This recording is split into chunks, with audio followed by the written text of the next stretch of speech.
Hello friends, welcome to our YouTube channel Mukesh Mahendra education. आज हम class 12th का subject English के चैप्टर नंबर 2 लॉस्ट स्प्रिंग के important question answer करेंगे, जो कि आपके एग्ज़ाम में आ सकते हैं और ये बहुत बार पूछे गए हैं क्वेश्चन। तो हम स्टार्ट करते हैं। फर्स्ट क्वेश्चन है हमारा, what is Saheb looking for in the garbage dumps, where is he and where has he come from. Saheb जो था वो कूड़े के ढेर में क्या ढूंढ रहा था और वो कहाँ से है और कहाँ पर आया आएगा। तो इसका आंसर है Sahib is looking for gold in the garbage dumps.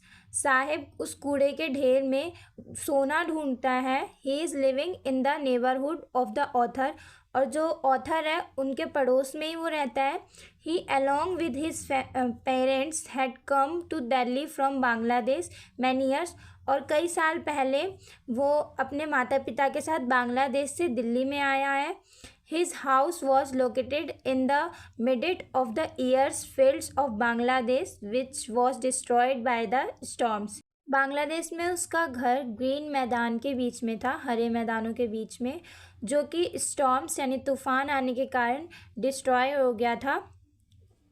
अब क्वेश्चन नंबर 2 देखते हैं हम।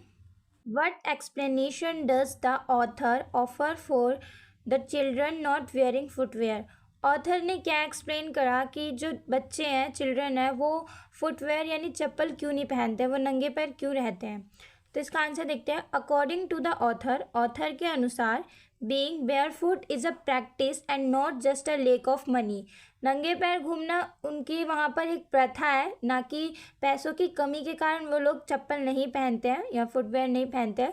सी think that perhaps it is just an excuse to remove the perpetual state of poverty. Author को ऐसा लगता है कि चप्पल ना पहनना उनकी गरीबी को नहीं दर्शाता, वो बस एक उनका बहाना है, जो कि वो लोग यूँ दिखाते कि हम गरीब है, बट चप्पल ना पहनना उनका बस एक बहाना है। नेक्स्ट क्वेश्चन देखते हैं हम। Is Saheb happy working at the tea stall? Explain. Explain करो कि जो साहेब है वो टी स्टॉल पे काम करते हुए खुश है या नहीं। तो no, he is not happy working at the tea stall. Saheb जो है वो टी स्टॉल पे काम करते हुए खुश नहीं है at all seems. He is no more the master of himself. वो अब खुद का मालिक नहीं है। Instead he become a servant of the tea stall's owner. जो टी स्टॉल का मालिक है वो उसका नौकर बन चुका है। Very free expression is not seen on his face now. अब उसके चेहरे पर चिंता मुक्त जो दिखावा था कि वो चिंता नहीं करता था, वैसा फेस अब उसका नहीं रहा। Apart from beside, the weight of the consider in his hand seems heavier than that of his plastic bag. और दूसरी तरफ जो चाय का कैनिस्टर होता है, जो केतली होती है चाय की, वो उसके प्लास्टिक यानी कूड़ेदान वाले प्लास्टिक बैग से भारी भी थी। इस वजह से जो साहेब था वो खुश नहीं था टी स्टॉल पे काम करते हुए। नेक्स्ट क्वेश्चन देखते हैं अब हम। Mention the hazards of working in the glass bangles industry. हमें बताना है इसमें कि क्या क्या दिक्कतें होती थी या क्या क्या प्रॉब्लम होती थी वो बैंगल्स बनाने में उस इंडस्ट्री में। The children with their parents have to sit in dark hut. जो बच्चे थे उन्हें अपने माता पिता के साथ उस अंधेरी झोपड़ी में बैठना पड़ता था। Where they have to bear the flames of oil lamps. पर जो दिए होते थे उनकी आग के लपटों को उन्हें झेलना पड़ता था। Because of these flames their eyes become more adjusted in the dark than in the light outside. और जो बाहर की रोशनी होती थी उसकी अपेक्षा उस जो दिए की जो लाइट होती थी, रोशनी, वो काफ़ी ज़्यादा तेज होती थी। Consequently many people lose their eyesight before growing adult. बहुत सारे लोगों ने अपनी आँखों की जो रोशनी थी वो खो दी थी बड़े होने से पहले ही। इन्हीं सारी चीज़ों का सामना उन्हें करना पड़ता था उस इंडस्ट्रीज़ में। अब हम नेक्स्ट क्वेश्चन देखते हैं। Who was Saheb, what was he doing and why. Saheb कौन था और वो क्या कर रहा था और क्यों कर रहा था। Saheb is an adult child of school going age. Saheb जो था वो स्कूल जाने की उम्र का बच्चा था, मतलब उसे वो इस उम्र में था कि उसे उस टाइम स्कूल जाना चाहिए। He is looking for gold in the garbage hip. वो स्कूल ना जाने की बजाय वो जो गार्बेज था, कूड़े का जो ढेर था, उसमें सोना ढूंढ रहा था। He has no other work apart from this work, और उसके पास कोई और काम नहीं था ये करने के अलावा, यानी कचरे के ढेर में सोना ढूंढने के अलावा साहब के पास और कोई काम नहीं था।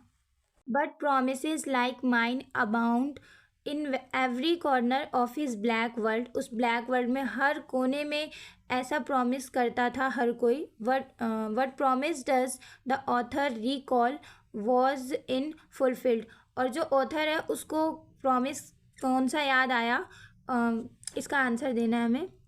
The writer recalls the promise that she had made to Sahib when the writer had asked Sahib whether he would go to school.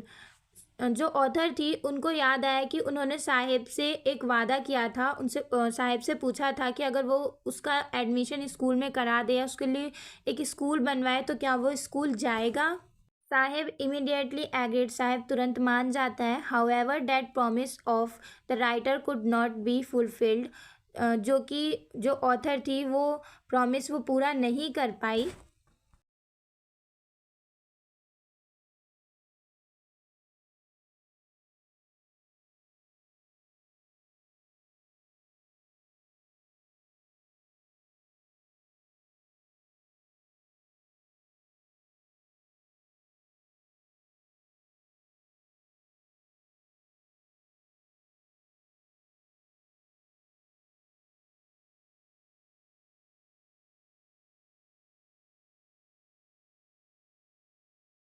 Next question देखते हैं अब हम।